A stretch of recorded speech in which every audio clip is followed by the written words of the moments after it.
Bonjour, c'est Claire-Lise. Nous voici sur cette troisième audio d'analyse de l'énergie de décembre en lien avec cet enseignement amérindien que nous suivons depuis janvier.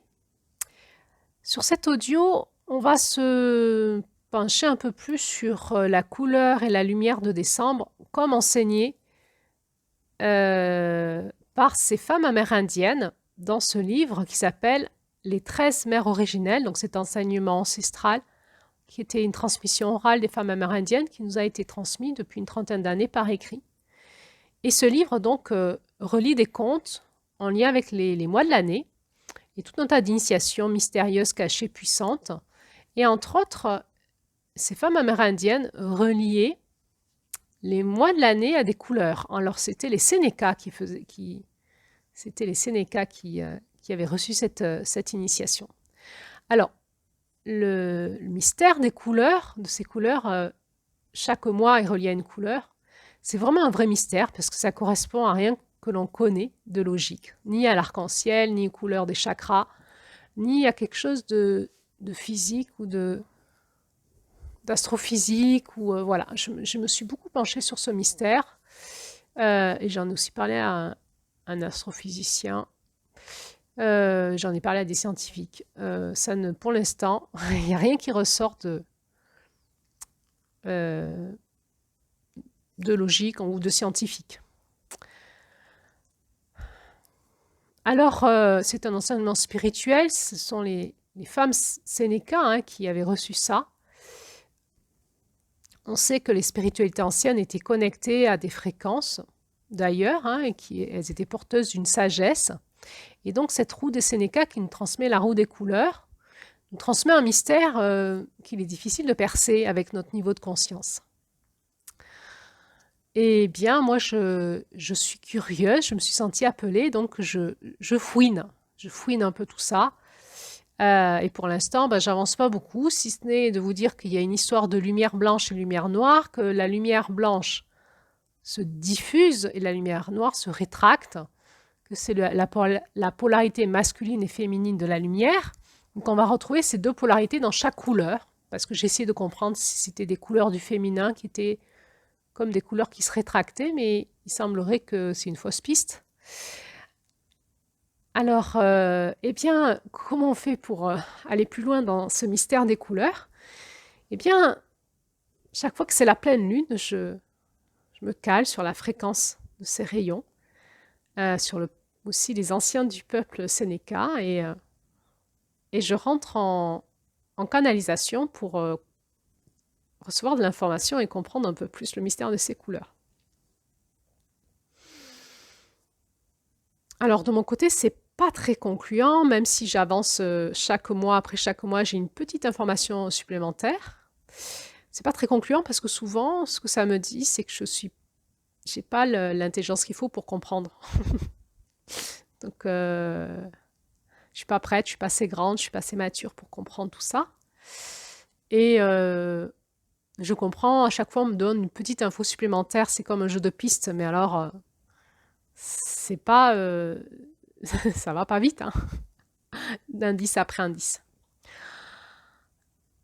Et comme Julie assistait à mes cercles de femmes et elle a ce côté un peu artiste, très proche des couleurs, et qu'elle est aussi un peu médium, je lui avais demandé de se pencher sur ce mystère et bien elle a eu des connexions que moi j'ai pas eues avec sa médecine personnelle.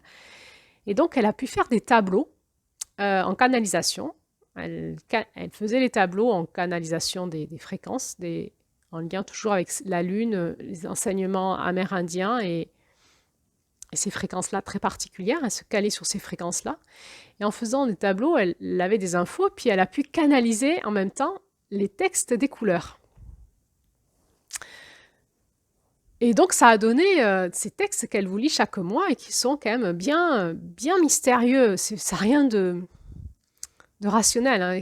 On sent bien que c'est du langage encodé qui essaye de nous parler de quelque chose.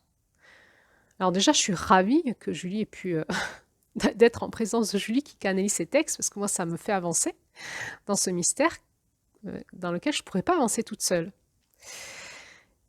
Et puis, il y avait ce mois de décembre où on avait, dans l'ancienne édition du livre, Les 13 mères originelles, on avait la couleur pourpre. Et déjà, à l'époque, on se posait la question, chaque fois qu'on arrivait avec notre pourpre, parce qu'on faisait des rituels avec le pourpre, ou des mandalas, ou des choses où certaines personnes s'habillaient en pourpre, ou voilà. Et chaque fois, il y avait un débat sur, mais est-ce que c'est pourpre, est-ce que c'est grenat, est-ce que c'est lit de vin? Et déjà, il y avait ces débats sur la couleur pourpre. Qu'est-ce que c'est que le pourpre en couleur, en fait? Est-ce que c'est plus rouge? Est-ce que ça tire plus vers le violet? Est-ce que c'est plus lit de vin? Est-ce que voilà. Et puis est arrivée la nouvelle édition du livre. Et là, étrangement, c'était plus la couleur pourpre, mais on nous parlait de la couleur violette. Et ça c'était un changement de référentiel pour nous qui était très inconfortable, puisque nous, ça faisait des années qu'on travaillait avec la couleur pourpre. Alors bien sûr, moi, ça m'a mis dans l'inconfort en me disant, mais ça vient d'où? Pourquoi violet? Et à l'époque, je m'étais déjà branchée en fait, sur la fréquence celle qui glorifie. Et j'avais demandé, est-ce que c'est pourpre ou violet? J'avais déjà eu l'info, c'est pourpre. Violet, c'est faux chemin. Et ça m'avait dit, j'avais une seule information, c'est le sang royal. Et puis, quand Julie a fait ce travail sur les couleurs, je lui avais demandé, sans lui dire la réponse que j'avais eue, je voulais surtout pas l'influencer, je voulais confronter nos deux réponses, je lui avais dit, Julie, est-ce que tu peux vérifier la réponse, est-ce que c'est pourpre ou violet? Et à l'époque, elle m'avait dit qu'elle avait la réponse que c'était pourpre. Et elle m'avait dit ça avec beaucoup d'autorité, il y avait aucune doute possible. Bon. Et donc, elle avait fait ce tableau avec la couleur pourpre. Et cette année, je lui dis, Julie, va arriver les audios sur décembre, il faut retourner voir ce conflit, cette opposition, cette question qu'il y a autour de cette couleur pourpre ou violette de décembre. Et est-ce que tu peux avoir de l'info là-dessus? Donc, ça l'a mis en travail. C'est pas évident de se positionner publiquement sur une dualité. Et donc, elle nous a sorti ce fameux texte qu'on va reprendre ensemble. Alors, ce que je trouve vachement intéressant, c'est que, donc, elle a de nouveau eu l'info que c'était pourpre.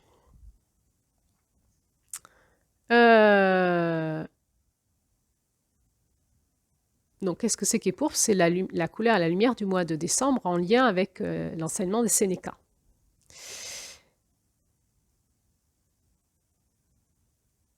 Alors, ce que je trouve intéressant, c'est que si on va sur Internet, vous tapez dans votre moteur de recherche couleur pourpre, vous allez voir que même sur Internet, personne n'est d'accord. Vous allez avoir une proposition de couleur qui va d'un rouge foncé à un violet. Ça passe même par un petit peu du magenta, ça peut passer par du fuchsia, du lit de vin, du grenat, jusqu'à vraiment du violet qu'on vous présente encore comme pourpre. Et alors, je vais vous lire ce que nous dit Wikipédia. Je trouve vachement intéressant pour introduire un peu d'un côté un peu terre à terre cette couleur avant d'aller vers les canalisations de Julie. Donc le pourpre est une teinture rouge violacée d'origine animale, déjà en usage chez les Phéniciens et les Égéens. C'est un des éléments culturels majeurs de l'Antiquité méditerranéenne, signe d'honneur et de pouvoir que perpétue jusqu'à nos jours le vêtement des cardinaux de l'Église catholique et des prélats de l'Église anglicane. La couleur pourpre est un rouge violacé profond. Alors, suivant les pourpres, c'est plus rouge ou plus violet en fait. Du coup, des fois, il y a des déclinaisons un peu de rose où on vous dit que c'est du pourpre, des roses un peu rouge ou violet. Alors, la colorimétrie, pardon, je m'excuse, en colorimétrie, les pourpres sont les couleurs mélange de rouge et de bleu et complémentaires des verts qui ne peuvent être reconstituées par le mélange d'une lumière blanche et d'une seule lumière monochromatique. Je recommence. En colorimétrie. Les pourpres, non, il y a plusieurs pourpres. Les pourpres sont les couleurs mélange de rouge et de bleu et complémentaires des verts, qui ne peuvent être reconstitués par le mélange d'une lumière blanche et d'une seule couleur monochromatique. Les pourpres ne se trouvent pas dans l'arc-en-ciel qui présente la suite des lumières monochromatiques, mêlées du blanc de la lumière que diffusent les nuages. Je reprends. Les pourpres ne se trouvent pas dans l'arc-en-ciel qui présente la suite des lumières monochromatiques, mêlées du blanc de la lumière que diffusent les nuages. Donc l'arc-en-ciel, c'est la suite des lumières monochromatiques mêlées du blanc que diffusent les nuages. Et donc on ne trouve pas les pourpres dans la couleur de l'arc-en-ciel. Sur le diagramme de chromaticité,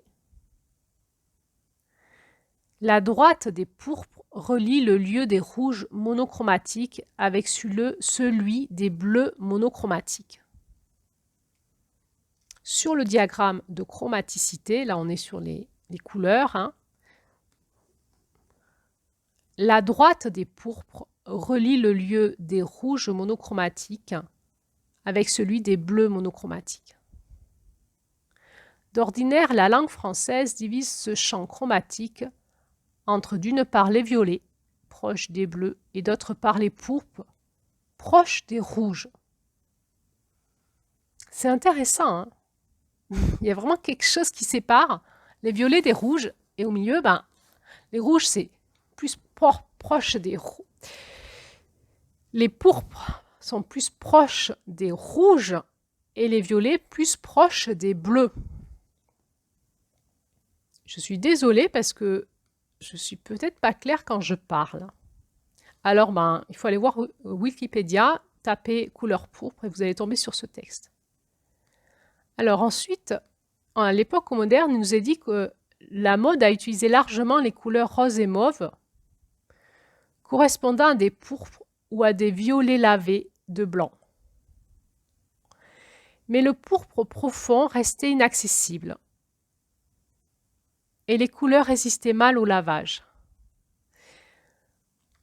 Au milieu du XIXe siècle, la fabrication des colorants chimiques permet des teintes plus violemment colorées et résistantes. Alors, il nous a dit tout un tas de choses, hein, comment ils ont fait le pourpre de manière chimique. Donc, il y a un pourpre français qui est apparu.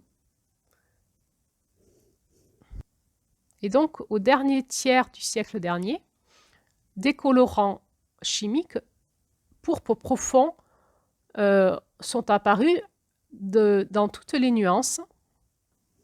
Donc, ce que je comprends de ce que je lis, c'est que cette couleur pourpre, on la voit dans la nature, mais il était difficile de pouvoir l'utiliser pour teinter des tissus et que cette teinture résiste au lavage. Et c'est que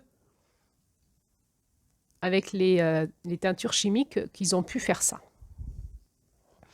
Alors, je vais continuer à vous lire le texte de Wikipédia, juste parce que c'est intéressant. Je pense que ça nous introduit quelque chose.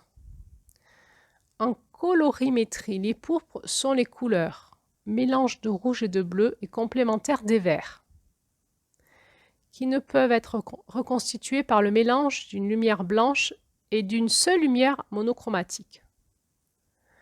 Sur le diagramme des chromaticités, la ligne des pourpres est la droite qui relie la couleur rouge la plus extrême dans le domaine visible, environ d'une longueur d'onde de 700 nanomètres, à la longueur violette la plus extrême, de longueur d'onde environ 400 nanomètres. Donc on passe du rouge au violet la plus extrême, hein, du rouge la plus extrême au violet la plus extrême, et Et en fait, c'est le pourpre qui relie ces deux couleurs. Une couleur pourpre saturée est une combinaison de ces deux couleurs, rouge-violet. Sa teinte varie du rouge au violet en fonction de la pondération affectée à chacune des deux couleurs extrêmes. Alors ensuite, il nous est expliqué que les nuanciers de couleurs, dont il y en a un qui fait référence, qui est un nuancier allemand, il donne à ces échantillons des noms de couleurs, notamment en anglais, en allemand et en français. Et on va voir que finalement, les noms ne sont pas les mêmes en fait. C'est là où il peut y avoir une difficulté dans la traduction, parce que dans notre livre, des 13 mers originelles, je crois que le mot, la couleur qui était présentée pour décembre était purple. Et voilà ce qu'il est dit, encore sur Wikipédia. On doit préciser que l'anglais purple n'est pas l'équivalent de pourpre. En dehors de l'usage technique de la colorimétrie, le champ chromatique purple se divise en français entre violet et pourpre. Le répertoire des couleurs indique que le purple des Anglais ou le deep purple des Américains, à notre avis, doit plutôt être appelé violet pourpre. Alors qu'en français, pourpre nous ramène plus proche du rouge. Alors voilà, on n'est pas sorti de l'auberge avec tout ça. Donc on entend que cette couleur pourpre, elle nous fait passer du rouge extrême au violet extrême et que c'est toute la nuance de ces couleurs qui nous fait penser. Alors on entend le passage, on entend le passage d'un état à un autre. Alors je ne suis pas assez avancée sur la lumière, mais il me semble que les ultraviolets, c'est la limite de ce qu'on voit, ou alors on les voit plus ensuite. Après les ultraviolets, on ne les voit plus à l'œil nu. Alors je ne sais pas s'il y a un lien avec la couleur violette, mais en tout cas on entend que ça nous fait passer, ce pourpre, c'est ce qui nous fait passer du rouge, du sang, du rouge, au violet. Mais c'est toutes les couleurs entre deux, quoi. C'est l'entre-deux, c'est comme une porte. Alors, donc, je vais reprendre le texte que Julie a canalisé. Vous le retrouvez dans l'audio pourpre-violet qu'elle nous a lu, et le texte qu'elle a canalisé sur cette notion pourpre ou violet. Alors, comme je vous l'ai dit à chaque mois, à chaque fois que je suis devant le texte de Julie, j'ai un coup de stress. Qu'est-ce que je vais pouvoir vous dire? Et là, encore plus en décembre. Bon, je me lance, J'essaye de sentir ce que mon cœur a envie de vous dire. Voilà ce que Julie nous a lu et écrit. Et vous retrouvez ces textes sous cette vidéo. En commentaire, vous pouvez télécharger ces textes et sous la vidéo aussi que Julie vous a faite, il y a aussi les textes que vous pouvez télécharger pour les relire à tête reposée. Alors, sur la question en canalisation pourpre ou violet pour la couleur de ce mois de décembre, voilà ce qui lui a été répondu. La protection du rayon de celle qui glorifie, donc de ce mois de décembre, la protection du rayon de celle qui glorifie est profonde. On nous parle de protection, de protéger ce rayon. On ne peut pas en faire ce qu'on en veut de ce rayon. Il est protégé. La protection du rayon de celle qui glorifie est profonde. Elle touche au cœur de la nouvelle humanité qui renaît de ses cendres et a transcendé tout obstacle à sa souveraineté. Elle touche au cœur de la nouvelle humanité qui renaît de ses cendres et qui a transcendé tout obstacle à sa souveraineté. On retrouve la notion de la royauté, cette nouvelle humanité qui a transcendé tous les obstacles à sa souveraineté. La protection du rayon de celle qui glorifie est profonde. Cette protection, elle est profonde. Elle touche au cœur de la nouvelle humanité qui renaît de ses cendres et a transcendé tout obstacle à sa souveraineté. On sent que ça rigole pas là, hein. On fait pas ce qu'on veut, on est sur des choses ultra qui touchent au sein du sein, dont je vous ai parlé dans la Porte du Nord. On est dans le sacré là. On n'est plus dans des batailles d'ego, de mental, de je pense que si, je pense que ça. On est vraiment dans ce trait d'union entre deux mondes et on se met à l'écoute. On se met à l'écoute de ce qui nous est dit. Le pourpre est la graine de la vie qui a germé au service du plus grand, au service du vivant, et qui se reconnaît dans le miroir de sa terre intérieure, rouge illuminé de grâce. Le pourpre est la graine de la vie qui a germé au service du plus grand, au service du vivant, et qui se reconnaît dans le miroir de sa terre intérieure, rouge illuminé de grâce. Le pourpre est la graine de la vie qui a germé au service du plus grand, au service du vivant, et qui se reconnaît dans le miroir de sa terre intérieure, rouge illuminé de grâce.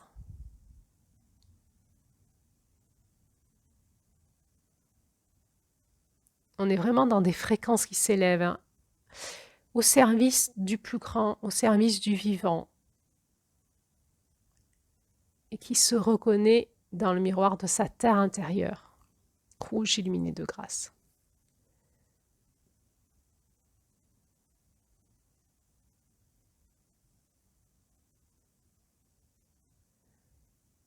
C'est vraiment l'accomplissement de ce sacré, hein. Dans notre terre, on peut, intérieur, dans notre corps, dans notre intériorité, on peut accueillir ce plus grand, ce vivant. Et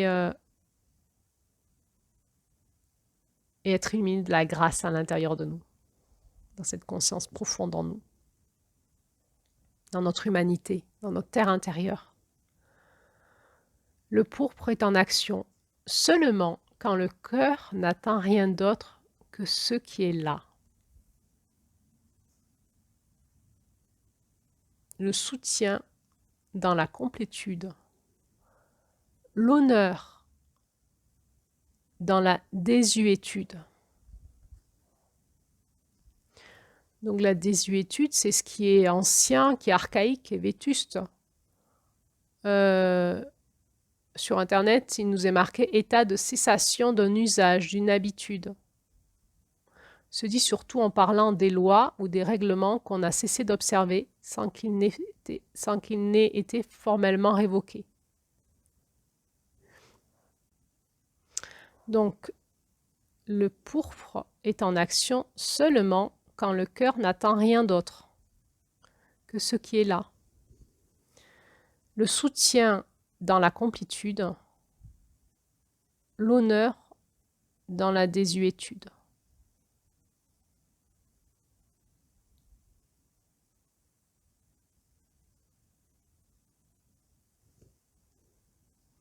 On sent qu'il y a la complétude, hein, ce qui va compléter, on sent que dans ce passage, l'ancien va être complété par le nouveau, hein, cette bascule vers le nouveau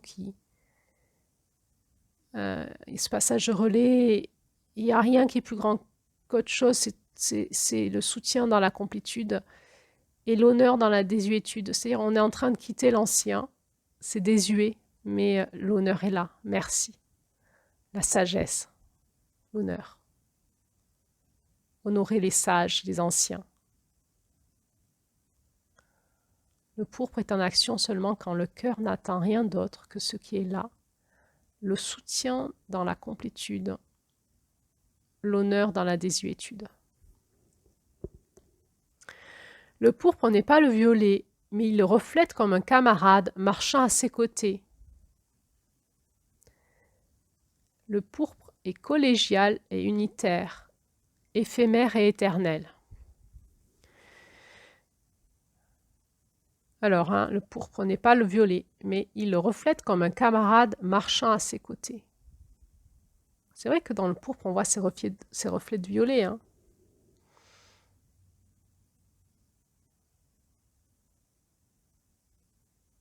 Il le reflète comme un camarade marchant à ses côtés. C'est beau.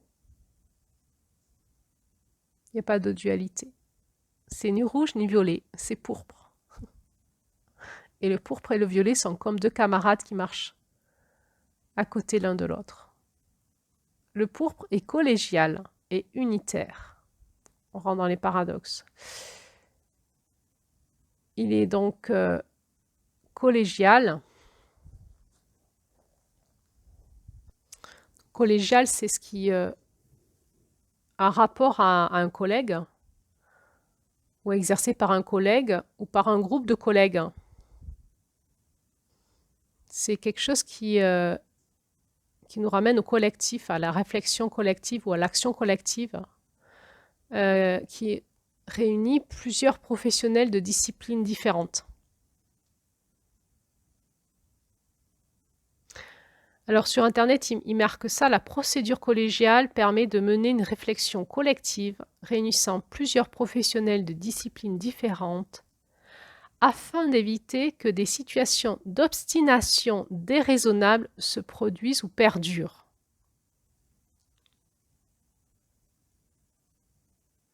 Afin d'éviter que des situations d'obstination déraisonnable se produisent ou perdurent.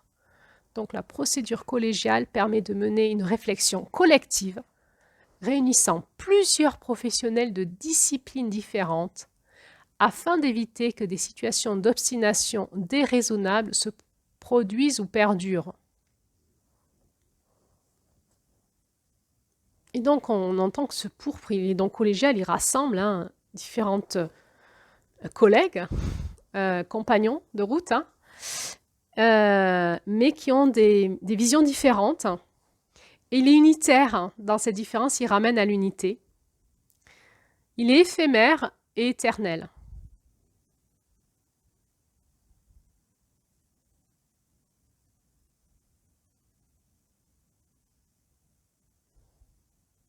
On a les paradoxes encore. Le collégial, collectif et l'unitaire, éphémère et éternel. C'est honorer le sacré dans notre humanité.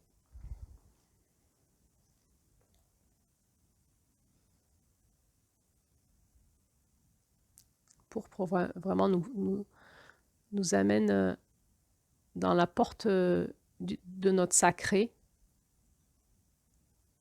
C'est l'énergie solaire qui pose la main sur la terre pour bénir et guider. C'est honorer le sacré dans notre humanité, c'est l'énergie solaire qui pose la main sur la terre pour bénir et guider.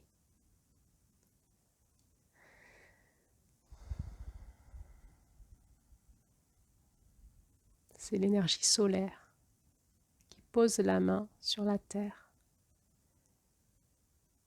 pour bénir et guider.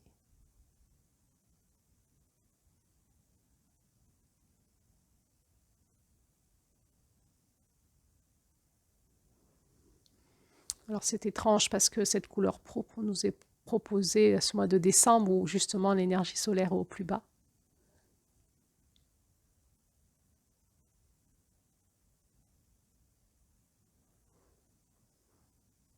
Et là, quand j'écoute au fond de moi et que je questionne, ça me dit c'est dans notre noir profond que nous retrouvons la lumière du soleil en nous. Ce passage dans ce noir profond, dans cette couleur noire profonde à l'intérieur de nous, ce féminin sacré, pour aller retrouver le soleil en nous, c'est l'énergie solaire qui pose la main sur la terre pour bénir et guider. Et c'est notre guidance intérieure, cette énergie du soleil en nous, qui va nous guider et qui va nous bénir. Ça nous ramène quand même à la fréquence de l'Oranda, qui sera quand même l'orange de janvier, couleur orange de janvier, qui va nous parler de cette couleur de l'Oranda. Alors, je nous laisse à chacun de nous méditer sur ça, relisez les textes et puis écoutez ces ces entre-deux, ces levées de voile à l'intérieur de vous. Et réécoutez le texte de Julie pour vous laisser imprégner par sa voix, sa guidance. C'est l'énergie solaire qui pose la main sur la terre pour bénir et guider. Peut-être qu'il y a une clé là, parce qu'il y a un paradoxe. Il y a quelque chose... Vous savez, dans l'analyse des contes, c'est ce qui m'a souvent guidée, c'est quand je voyais des paradoxes, je savais qu'il y avait une clé à découvrir derrière. Pourquoi le pourpre? C'est au moment de décembre où il y a le moins d'énergie solaire sur la Terre, et dans la canalisation de Julie, ça nous dit c'est l'énergie solaire qui pose la main sur la Terre pour bénir et guider.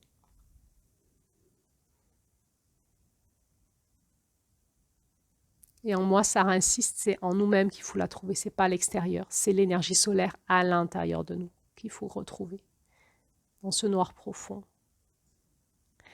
Et c'est le pourpre est là. Peut-être que c'est à chercher dans notre sang, qui sait, à explorer. Le pourpre guide les hommes dans leur humanité du plus petit au plus grand. Dans leur humanité, le pourpre guide les hommes, avec un grand H, c'est-à-dire les êtres humains. Le pourpre guide les hommes, les êtres humains, dans leur humanité du plus petit au plus grand. On a vraiment cette notion qui insiste de guidance, bénir et guidance. Le pourpre guide les hommes dans leur humanité du plus petit au plus grand. Les mains tendues sont des mains qui donnent, qui reçoivent et qui dansent ensemble quand elles acceptent de se tenir par la main.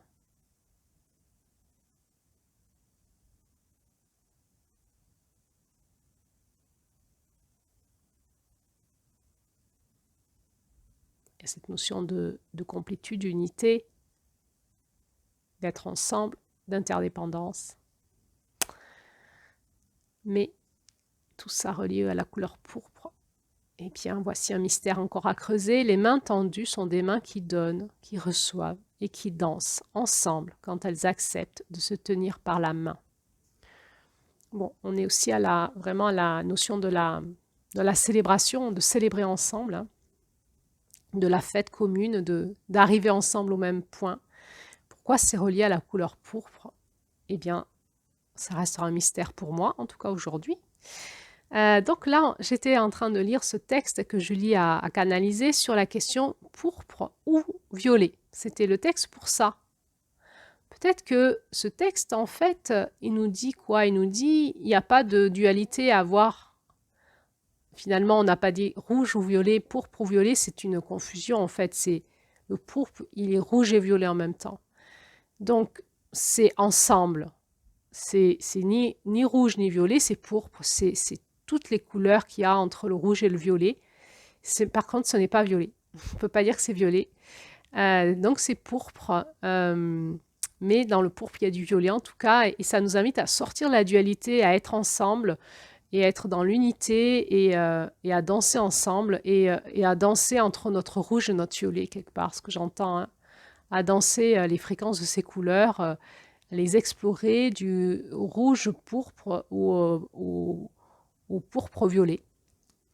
Et donc, je vous laisse faire l'expérience de danser ces couleurs dans l'unité, dans une notion collégiale, dans une notion de complétude, dans quelque chose qui va nous guérir et qui va nous guider, nous bénir du rouge vers le violet. Et donc, on passe par la couleur pourpre pour y aller.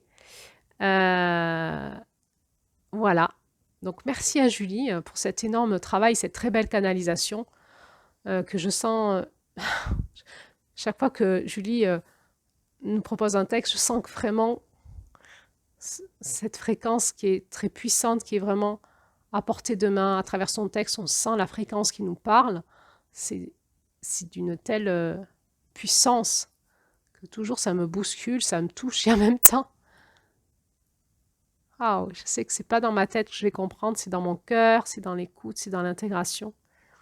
Et c'est pas facile pour moi de vous parler là sans avoir de réponse de votre côté, d'effet miroir, voilà, de partage. Donc n'hésitez pas à mettre en commentaire.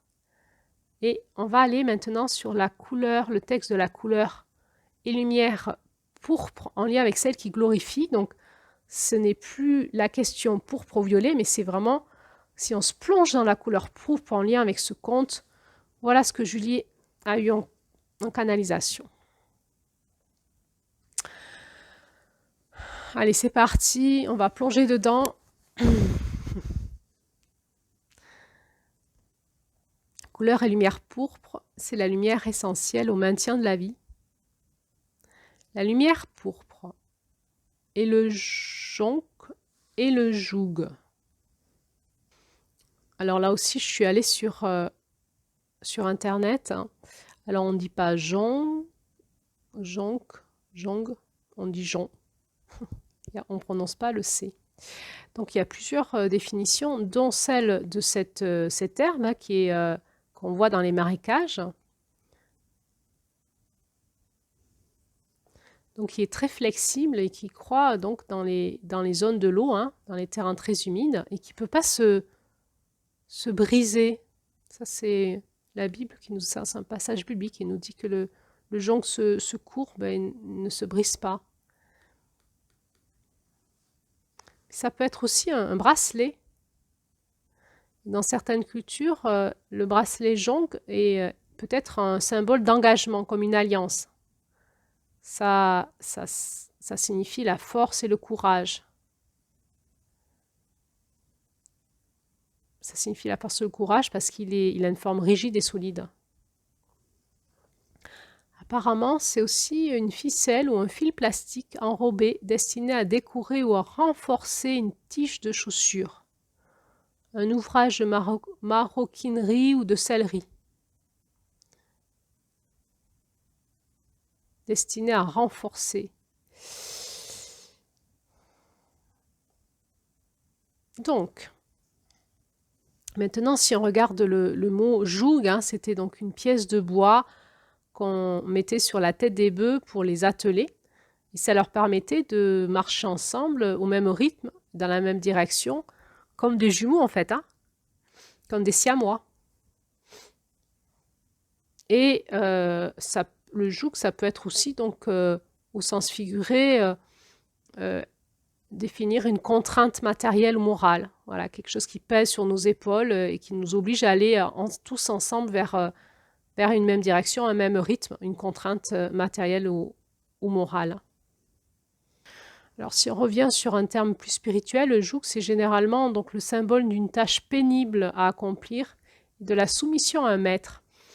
Et Jésus en parle dans les évangiles et il dit que son joug est léger à lui. Venez à moi, vous tous qui êtes fatigués, qui êtes chargés, et moi je vous donnerai du repos. C'est l'évangile de Matthieu, chapitre 11, qui nous dit ça. Et il nous dit que son joug à lui est léger.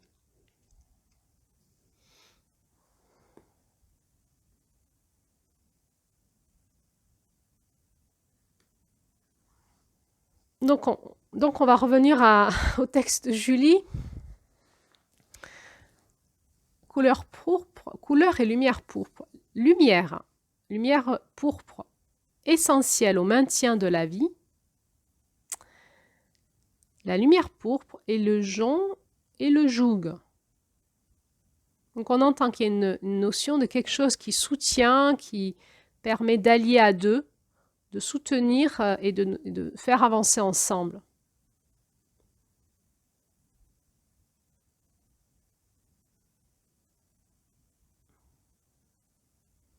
Pourquoi pas entre le rouge et le violet, puisque c'est ce qui relie les deux. Hein, le jonc et le joug. Le jonc et le joug. Hein, le joug, c'est vraiment ça relier les deux bœufs pour qu'ils marchent ensemble et qui s'attellent ensemble au même travail. Lumière essentielle au maintien de la vie. Au maintien de la vie. La lumière pourpre et le jonc et le joug. Alors là, je n'ai pas pour vocation à vous expliquer le texte de Julie. J'ai pour vocation à vous à nous faire réfléchir ensemble, à nous ouvrir peut-être des portes pour que chacun d'entre vous ait envie d'aller fouiller cette histoire à votre façon, en relisant le texte, en écoutant Julie qui nous le lit. Et peut-être qu'il y aura des espaces en vous qui vont s'ouvrir, pourquoi pas. Alors peut-être que vous pouvez alors nous mettre vos expériences en commentaire. Et moi, là, en direct, j'essaye d'ouvrir un peu quelque chose entre nous, de déblayer un petit peu le chemin. Alors, la lumière rouge, c'est Juin hein, qui nous fait parler du sang. Hein. Toute la dynamique du mois de juin, je vous propose d'y retourner parce qu'il y avait beaucoup de choses dans cette porte du Sud qui était le mois de juin, qui était la couleur et la lumière rouge. Et le violet, ben, on ne l'a pas dans la roue des 13 mers. C'est ailleurs. C'est pas sur Terre. C'est ailleurs. Ça nous amène ailleurs, dans l'invisible. Et donc, le pourpre, c'est la lumière essentielle au maintien de la vie. La lumière pourpre et le joug. On sent que c'est cet entre-deux qui nous relie entre ciel et terre et qui permet de maintenir la vie. Alors on continue. Chevaleresque, un chevalier à genoux. Chevaleresque, dans le côté du chevalier, c'est la quête du Graal hein, en spiritualité. C'est le masculin. C'est le masculin qui part à la quête de la conquête du féminin, du Graal. Hein. Chevaleresque, la couleur pourpre, un chevalier à genoux, l'épée à l'horizontale entre ses mains. Moi, ce qui m'a frappé, c'est que ce n'est pas l'épée à la verticale. Vous savez, quand on dit qu'on arrête le combat, il y a ce symbole où le chevalier est un genou à terre, l'épée à la verticale, la pointe pointée vers la terre. Et là, non. Chevaleresque, un chevalier à genoux, l'épée à l'horizontale, entre ses mains, la tête baissée, incliné devant la puissance de la vie, s'abandonnant au service du soi qui peut couler dans ses veines.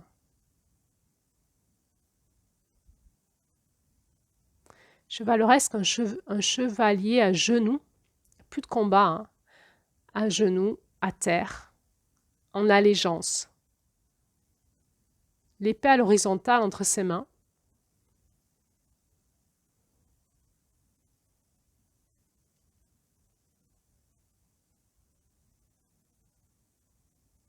La notion de verticalité nous fait penser à la reliance entre le ciel et la terre, au combat spirituel, aux combattants de lumière, aux chevaliers de lumière, alors que là, l'épée à l'horizontale nous fait penser à quelqu'un qui est incarné et qui combat dans la vie, qui est sur terre, dans l'horizontalité, dans la matière.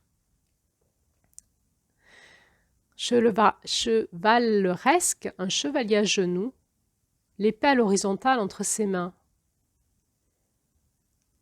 la tête baissée, inclinée devant la puissance de la vie, s'abandonnant au service du soi qui peut couler dans ses veines. Ça nous ramène à la notion du sang, de la vie dans le sang, du soi qui est dans nos veines, qui coule dans nos veines. Chevaleresque, un chevalier à genoux, l'épée à l'horizontale entre ses mains, la tête baissée, inclinée devant la puissance de la vie, s'abandonnant au service du soi qui peut couler dans ses veines. On a vraiment notre masculin qui se met à genoux et qui se met au service de la terre, de la planète, au service de la vie, du soi qui coule dans notre humanité, dans nos veines. Au service, c'est plus quelque chose d'égocentrique pour nous, c'est plus un combat pour nous, c'est un combat pour l'humanité. C'est un combat pour la vie, la puissance de la vie et du soi, de notre souveraineté d'être. Elle avait parlé dans l'autre audio, hein, dans l'autre texte, que le pourpre, pour nous, c'était l'humanité qui avait retrouvé sa souveraineté d'être. Ce chevalier, ce masculin à genoux qui se met au service de la vie sur Terre et au service de de son soi, de son être spirituel qui coule dans ses veines. Il y a vraiment la reliance à son sang, à la conscience de la puissance qu'il y a dans notre sang. On peut entendre que souvent on dit que dans notre cœur profond, on est relié à notre être spirituel, mais dans le cœur, c'est là aussi où bat le sang, où le sang est renouvelé, l'espace de la vie, du sang qui circule, et où notre sang est renouvelé.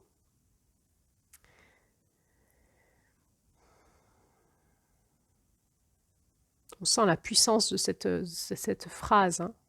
Je vous laisserai méditer chacun à votre façon et à votre rythme. La couleur pourpre est la forme de la puissance du troisième œil. Et la forme de la puissance du troisième œil. On sent qu'il y a vraiment ce regard qui part de la matière et qui va vers l'invisible, hein, qui part du rouge, du sang et qui peut dans le sang traverser la couleur pourpre pour aller vers le violet. C'est vraiment la conscience qui s'éveille de la puissance de notre sang et de la puissance spirituelle, divine.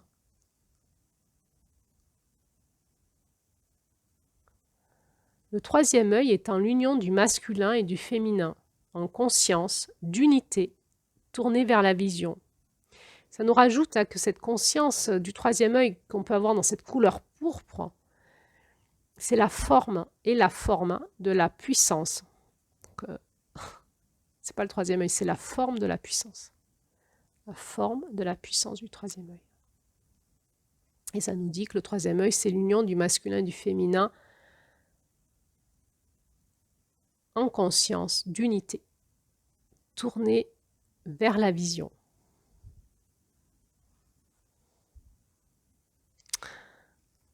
C'est vraiment aussi, on ressent la dimension énergétique de notre âme, de notre terre, de notre ciel, de cette union en nous, tournée vers la conscience d'unité, dans le sang, vers la vision qu'on peut avoir. La lumière pourpre est le sang qui circule dans les valves du cœur, ainsi que dans le cerveau. Quand on regarde comment il fait un cœur, hein, quand il renvoie le sang propre, tout de suite, ça part vers le cerveau. Hein, c'est la sortie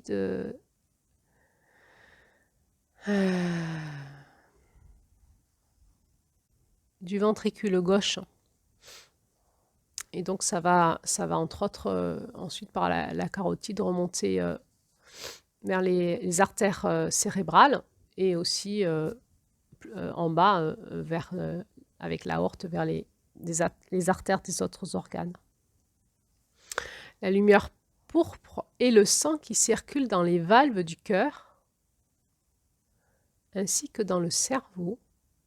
On sent qu'il y a une alliance entre le cerveau et le cœur. Ça nous fait penser à la cohérence cardiaque. Vous savez, des fois, on fait cet exercice de cohérence cardiaque pour mettre à la même fréquence le cerveau, le cœur et nous faire nous resécuriser, nous faire ralentir nos pensées et changer notre façon de voir les choses.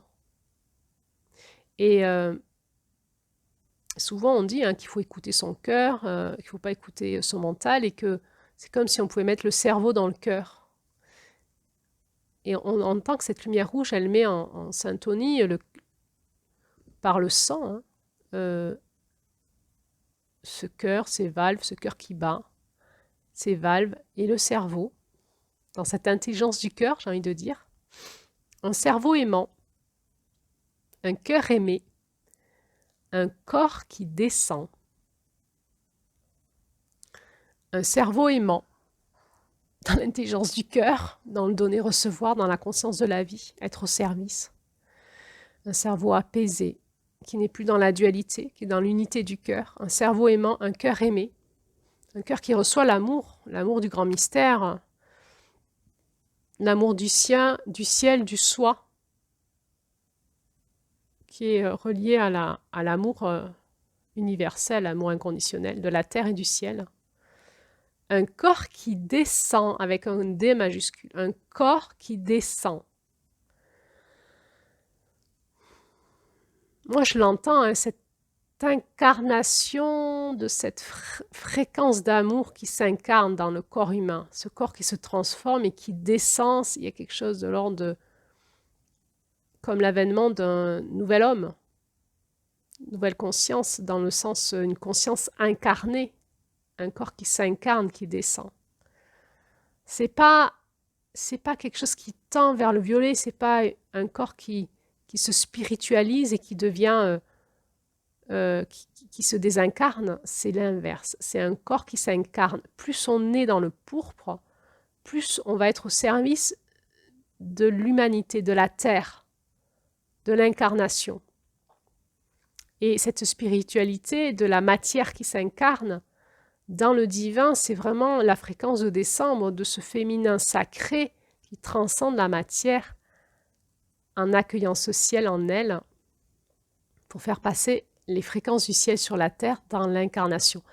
Et on peut y voir là l'accouchement des bébés, mais c'est aussi l'accouchement de nous-mêmes, c'est l'accouchement de cette nouvelle humanité, c'est l'accouchement d'un nouveau corps, d'un corps transcendé par notre soi.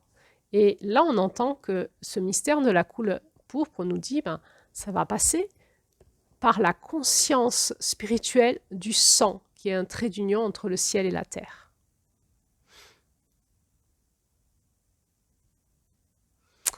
Le genou à terre. Le genou à terre, hein, c'est-à-dire qu'il n'y a plus d'ego, mais il y a aussi, c'est au service de la terre, c'est la reliance à la terre, à la fréquence de la terre. Le genou à terre, la lumière pourpre, au service de la vie, sert, non pour combattre, mais pour élaguer, semer, transmettre, engendrer, ce qui naît de la fusion de plusieurs feux et flammes en chacun. Le genou à terre, la lumière pourpre au service de la vie, sert, non pour combattre. On a vu que cette épée, elle n'était pas levée hein, pour combattre, elle n'était pas plantée au sol comme j'arrête le combat, mais elle est toujours là, mais pour élaguer. On sent ce masculin dans le pourpre qui est au service de la vie, qui va utiliser son épée s'il faut pour élaguer, pour trancher, pour séparer, pour semer, transmettre, engendrer ce qui naît de la fusion de plusieurs feux et flammes en chacun.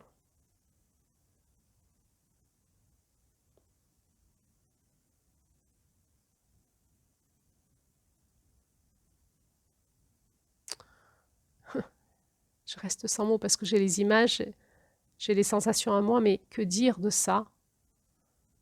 Quelque chose qui en nous cherche à s'unifier dans plusieurs espaces spirituels. Hein.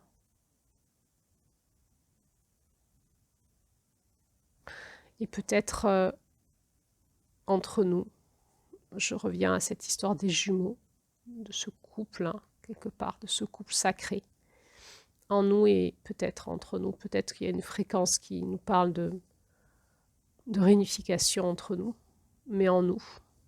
Le genou à terre, la lumière pourpre au service de la vie sert, non pour combattre, mais pour élaguer, semer, transmettre, engendrer ce qui naît de la fusion de plusieurs feux et flammes en chacun.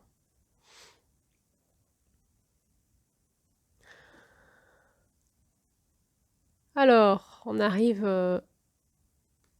sur la fin de ce texte qui est un casse-tête. Allez, on essaye d'y rentrer encore plus dans le casse-tête. Alors, ce texte nous parle ensuite de l'être, l'arbre, hein, l'être.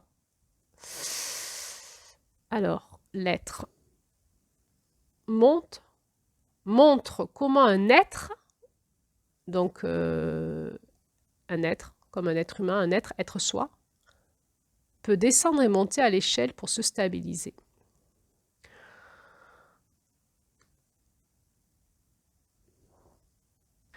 Alors, il faut savoir que l'être, c'est un arbre très spirituel. Je ne sais pas si vous avez déjà été dans des forêts d'êtres.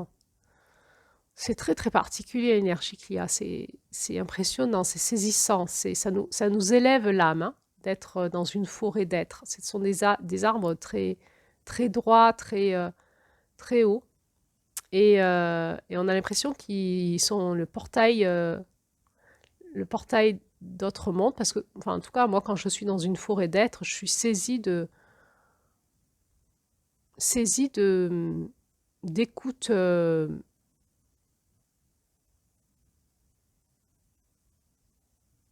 quelque chose qui s'expanse, qui est pas habituel, qui m'amène ailleurs. C'est saisissant, j'ai toujours la sensation d'être comme dans une cathédrale. Voilà, ça me donne cette sensation. Je suis comme dans une cathédrale, j'ai l'impression d'être en lien avec des espaces sacrés.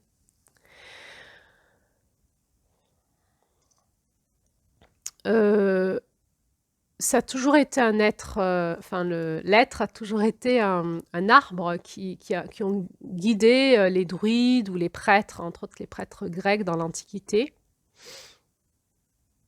Et en fait, ce qu'il écrit, c'est que cet arbre est devenu un symbole de la féminité dans plusieurs cultures. Il représentait la connaissance, la sagesse, la patience et la création. Il représentait la connaissance, la sagesse, la patience et la création. Donc là, je suis sur Internet, hein, je ne suis plus sur le texte de Julie. J'essaye de comprendre pourquoi l'arbre l'être arrive dans ce texte. Je fouille un petit peu en direct avec vous. Donc, sur Internet, il nous dit que historiquement, le bois de l'être était utilisé pour fabriquer les premières tablettes d'écriture, liant l'arbre à la connaissance, à l'apprentissage et aux activités intellectuelles. Donc, dans certaines traditions, il est considéré comme l'arbre de la sagesse. Il est aussi symbolisé comme l'arbre du symbole de la mémoire qui préserve la mémoire de l'humanité. Il en est le gardien.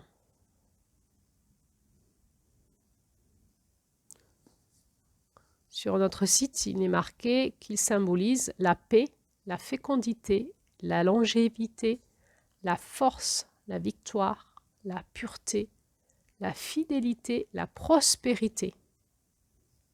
Donc a priori, il a des vertus médicinales et ses feuilles étaient bouillies pour en faire des cataplasmes.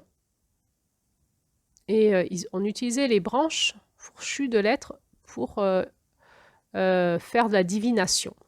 Bon, je vous laisserai fouiller si ça vous intéresse un peu plus loin sur Internet ou dans votre culture propre la signification de l'être, de cet arbre, et on voit qu'effectivement, il vibre bien sur cette fréquence de décembre.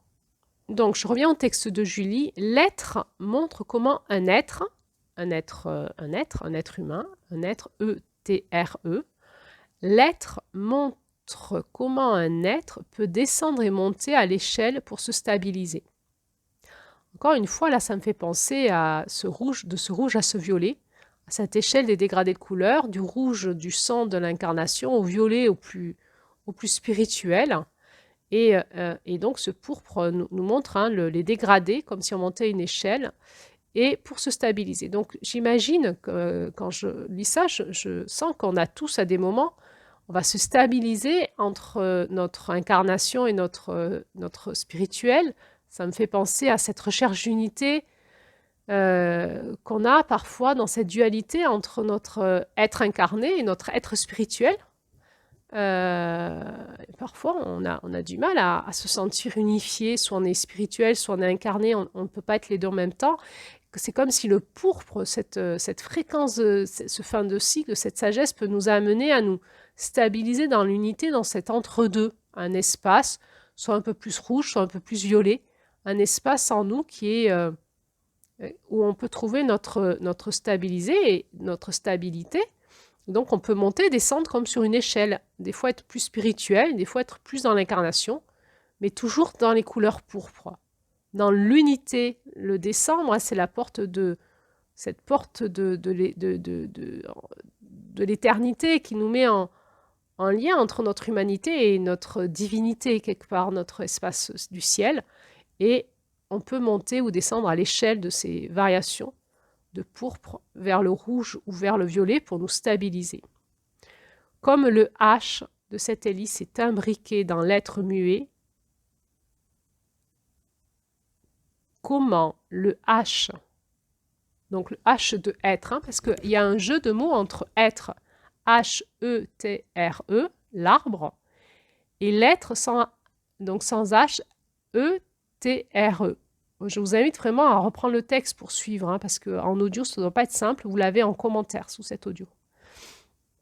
L'être montre comment un être peut descendre et monter à l'échelle pour se stabiliser, comment le H de cette hélice est imbriqué dans l'être muet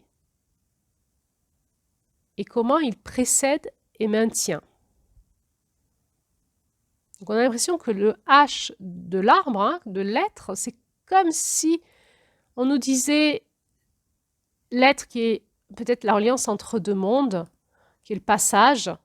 Eh bien le H, c'est comme une échelle, une hélice, hein. Et dans l'être muet, dans notre écoute intérieure, hein, dans cet espace où on est devant le sacré, où on écoute, on se tait, on écoute, on ne dit plus rien, on écoute ce que nous dit le sacré. Et comment ce H nous précède, c'est-à-dire nous montre le chemin et nous maintient. Moi, ce que je ressens, c'est que dans cet entre-deux-mondes dans lequel nous met le pourpre, on craint rien, on est à la fois contenu, précédé, maintenu. On nous montre le chemin et nous, on n'a plus qu'à se laisser guider, à se stabiliser dans cet entre-deux, suivant les fréquences qui nous stabilisent, et à écouter cet être muet, comment le H de cette hélice est imbriqué dans l'être muet et comment il précède et maintient. Le pourpre est comme cet arbre qui parle de l'humain, dedans, dehors, en haut, en bas, dessous, dessus, avec, sans, autour, intérieur, expansif, focal.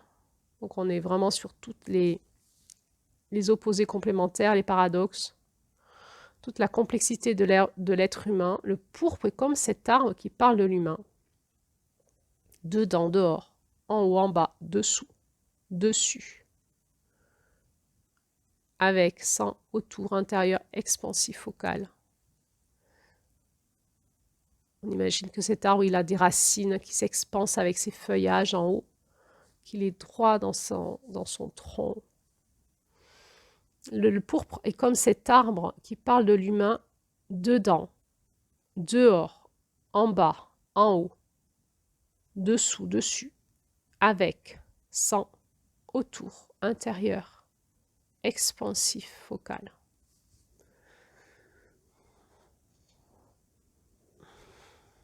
En tout cas, le pourpre nous met dans cet entre-deux-mondes et nous parle de notre complexité, nos paradoxes.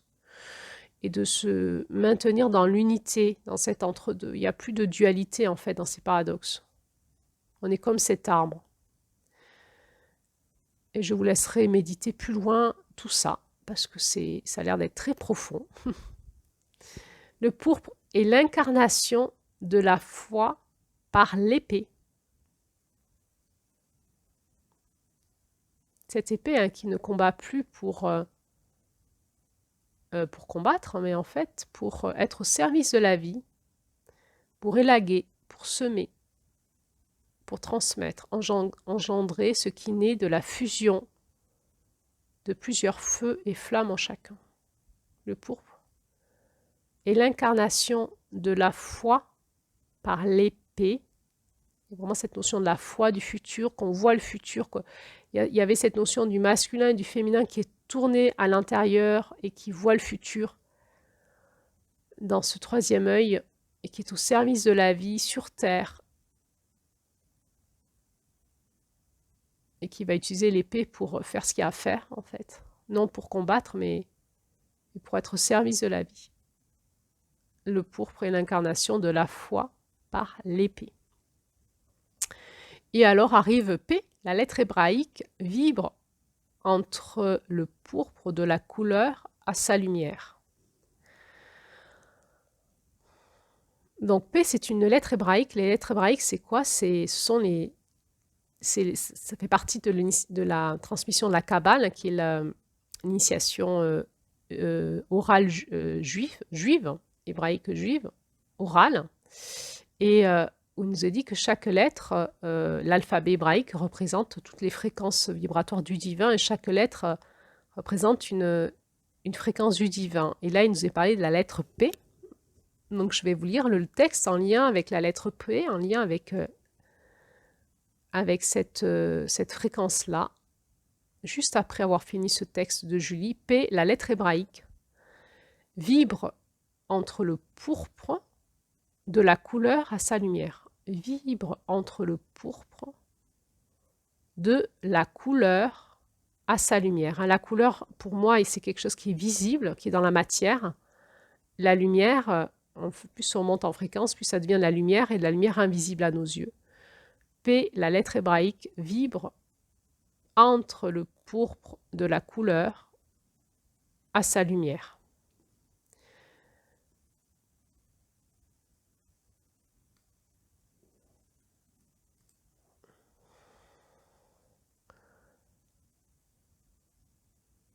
Bon, on voit que c'est puissant, c'est sacré, ça demande du silence, une inclinaison du cœur vers l'intériorité, en écoute profonde du divin, dans le silence, dans la paix intérieure. Exactement ce que j'ai pas fait là. J'ai trouvé cet exercice très difficile. J'ai l'impression de patiner dans la semoule en cette dernière lune, mais il me semble quand même que en faisant cet exercice, en tout cas de mon côté, j'ai un petit peu plus approché quelque chose que je vais continuer à méditer dans mon cœur, dans le silence, dans mes prochaines méditations, en me reliant cette couleur avec cette pleine lune qui va arriver là bientôt, qui va nous donner toute cette puissance du pourpre qui va passer là prochainement. C'est dans 2 jours. Alors je vais finir cet audio sur la couleur et la lumière pourpre par vous lire le texte sur cette lettre P, qui est aussi une femme qui a canalisé les lettres hébraïques. Et je vais vous dire ce qu'elle dit. Alors là aussi, vous l'avez dans les commentaires. Lettre hébraïque P. Donc je vous mettrai le lien du site où je l'ai pris. Ça fait partie des cartes. On a un tarot de lettres hébraïques qui a été canalisé, écrit par Marie Elia. Elle en a fait aussi un livre. Le livre s'appelle « Rencontre avec la splendeur ». C'est très puissant.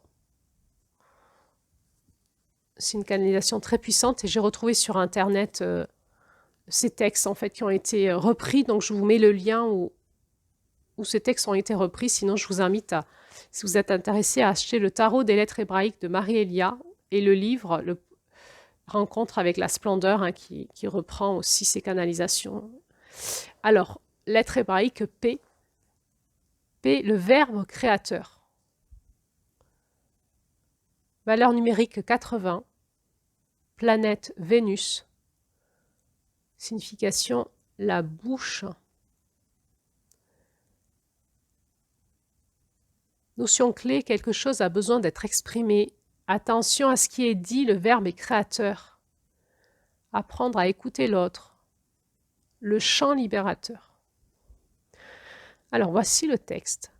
Quand le pouvoir créateur de l'être humain remonte et jaillit par sa parole d'amour, celle-ci a le pouvoir de rendre vivant tout ce qu'elle touche.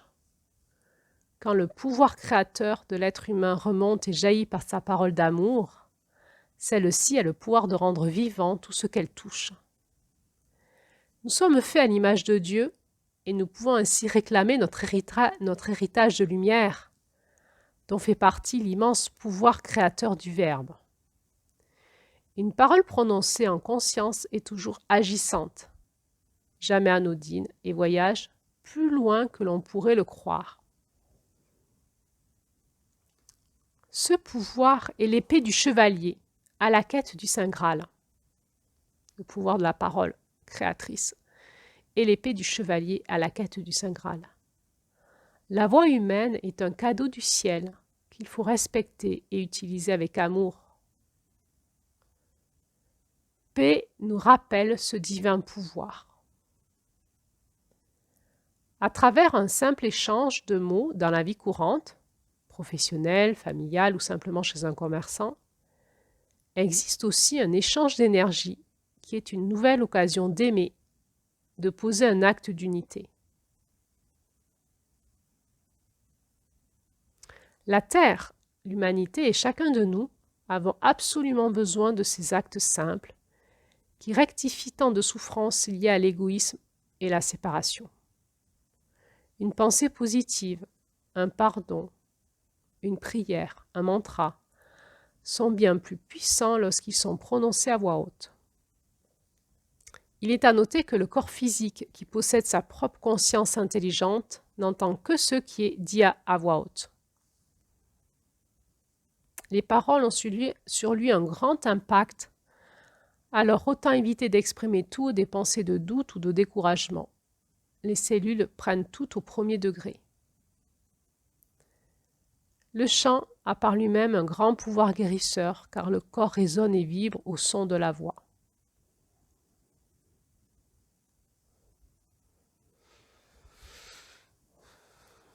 Alors, dans le texte qu'elle canalise, cette dame, elle fait parler aussi la fréquence de la lettre qui nous parle. Alors voilà ce que nous dit la lettre. Elle nous pose une question. Question de paix. Enfant de lumière, si tu le veux, je te fais chevalier et te remets l'épée de ton verbe. Pour cela, acceptes-tu d'offrir à mon rayonnement d'amour tout ce que tu as entendu et qui t'a blessé dans le passé? Toutes les paroles que tu regrettes, tout ce qui entrave l'expression de ta vérité intérieure, et aussi ce qui empêche l'écoute bienveillante des paroles d'autrui. Donne-moi ton ancienne épée, ainsi que toutes tes craintes, et je t'aiderai à exprimer ce que tu es. Acceptes-tu d'offrir à mon rayonnement d'amour tout ce que tu as entendu et qui t'a blessé dans le passé? Toutes les paroles que tu regrettes, tout ce qui entrave l'expression de ta vérité intérieure, et aussi ce qui empêche l'écoute bienveillante des paroles d'autrui. Donne-moi ton ancienne épée avec laquelle tu te bats dans la dualité, ainsi que toutes tes craintes, et je t'aiderai à exprimer ce que tu es. Uni à moi, grand est ton pouvoir d'amour. En prononçant la magie blanche du pardon, tu peux libérer ton âme des lourdes chaînes. En exprimant ton amour pour la vie, tu animes sa puissance autour de toi. En appelant la grâce, en confiant sur toi et les autres, l'univers t'entend et te répond. En prononçant la magie blanche du pardon, tu peux libérer ton âme de lourdes chaînes. En exprimant ton amour pour la vie, tu animes sa puissance autour de toi. En appelant la grâce, en confiant sur toi et les autres, l'univers t'entend et te répond. Oui, grand est ton pouvoir de créer la beauté et l'harmonie en toi et autour de toi avec le son de ta voix, instrument sacré de l'âme.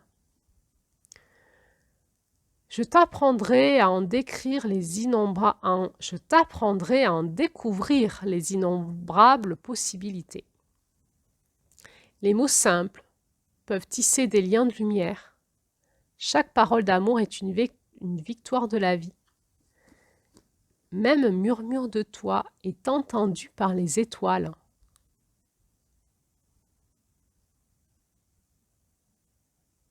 Oui, grand est ton pouvoir de créer la beauté et l'harmonie en toi et autour de toi.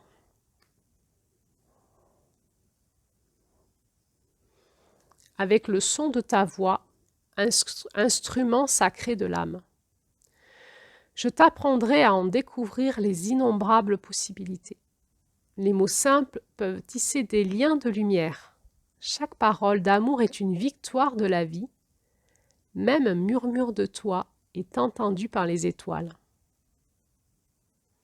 Prends la décision inébranlable de n'autoriser l'usage de cet extraordinaire instrument que pour aimer, construire ou réparer, prend cette décision inébranlable de n'autoriser l'usage de cet extraordinaire instrument que pour aimer, construire ou réparer.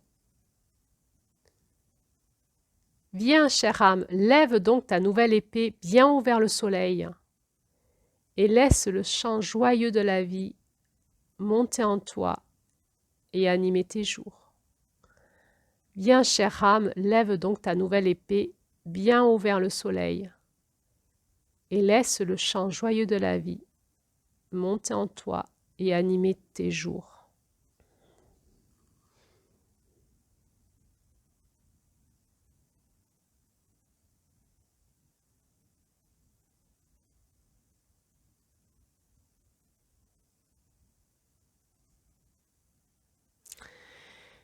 Et je nous laisse méditer la puissance de ces mots.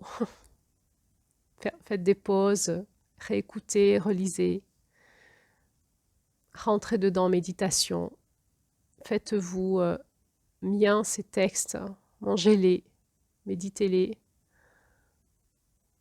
Voilà, c'est tout un tas de portes qui nous sont proposées aujourd'hui, que ce soit la couleur, la lumière ou l'être, l'arbre ou cette lettre P et ces symboles de l'épée et du chevalier, enfin tout un tas de symboles qui nous sont proposés pour ouvrir des portes en nous de conscience et de reliance.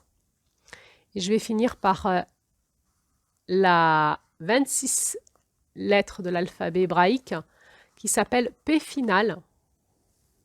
P final, valeur numérique 800. Ici encore, la partie inférieure horizontale se verticalise et descend sous la ligne d'écriture.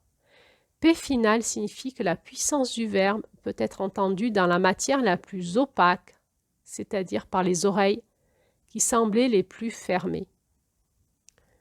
Dans la conscience de l'amour et de l'unité de notre être divin, avec l'aide de P final, nous pouvons partout exprimer la parole juste qui sera créatrice de vie et saura toucher les cœurs. P final nous aide également à entendre dans la compassion ce qui peut sembler le plus difficile à entendre ou à accueillir. Elle vient dans le tirage nous révéler que nous en sommes capables grâce à tout ce que nous avons appris dans les leçons de vie précédemment traversées. P final signifie que la puissance du verbe peut être entendue dans la matière la plus opaque, c'est-à-dire que les oreilles qui semblent les plus fermées, c'est-à-dire par les oreilles qui semblent les plus fermées. Dans la conscience de l'amour et de l'unité de notre être divin, avec l'aide de P final, nous pouvons partout exprimer la parole juste qui sera créatrice de vie et saura toucher les cœurs. P final nous aide également à entendre dans la compassion ce qui peut sembler le plus difficile à entendre ou à accueillir. Elle vient dans le tirage nous révéler que nous en sommes capables grâce à tout ce que nous avons appris dans les leçons de vie précédemment traversées. On entend que cette lumière et couleur pourpre nous met en lien dans cet entre-deux-mondes entre le ciel et la terre dans notre cœur et nous fait aller dans cette grande sagesse de reliance du divin dans la terre, dans ces espaces vraiment sacrés de haute fréquence, où nous pouvons être dans notre pouvoir créateur, mais aussi dans l'amour, la compassion des choses les plus horribles. Et nous avons une capacité de transformer la matière par notre parole, mais aussi par notre écoute.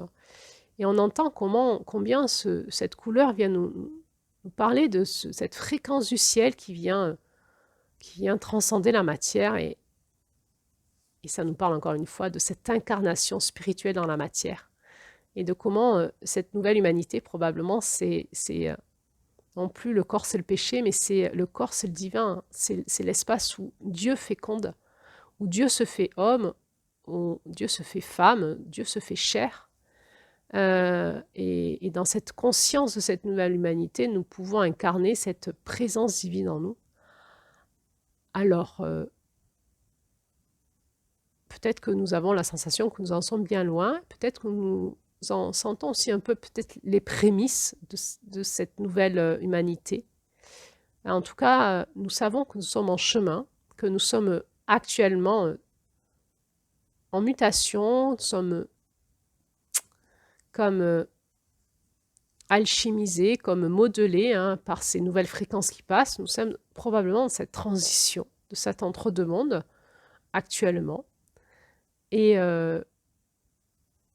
j'aimerais finir cet audio par nous encourager en cette fin de décembre et dans cette conscience dans laquelle nous met cette fréquence de décembre en lien avec cette transmission amérindienne, nous faire aller dans la foi, l'espérance et l'amour, la paix intérieure et surtout dans la reconnexion de ces fréquences dont nous sommes porteurs, dans cette fin de cycle, dans cette sagesse en nous, un peu plus loin cette année, un peu plus loin dans la conscience de cette fréquence pourpre qui vient réinformer notre sang pour nous aider à incarner cette nouvelle humanité, cette nouvelle alliance masculin-féminin en nous et au service de la vie, du divin en nous.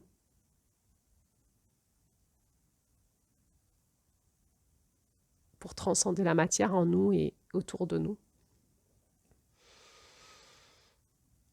Alors, merci à Julie pour cette canalisation, ces 2 canalisations énormes qui nous aident à faire ce passage de conscience en lien avec celle qui glorifie ce conte de décembre. Merci à ces fréquences qui nous parlent, et qui viennent essayer de nous parler et de se mettre à notre niveau de conscience pour essayer par des symboles, des mots, d'impacter notre cœur, notre conscience et notre chair, notre matière. Merci à moi qui fais l'exercice difficile de la traduction à mon petit niveau et je vous souhaite une belle écoute dans votre cœur, un beau silence et un bon passage avec cette pleine lune qui arrive où la lumière pourpre va être encore plus diffusée, va être dans son maximum de diffusion de ce mois-ci, de cette année-ci. Alors je vous souhaite un bon passage de pleine lune et à bientôt pour la suite.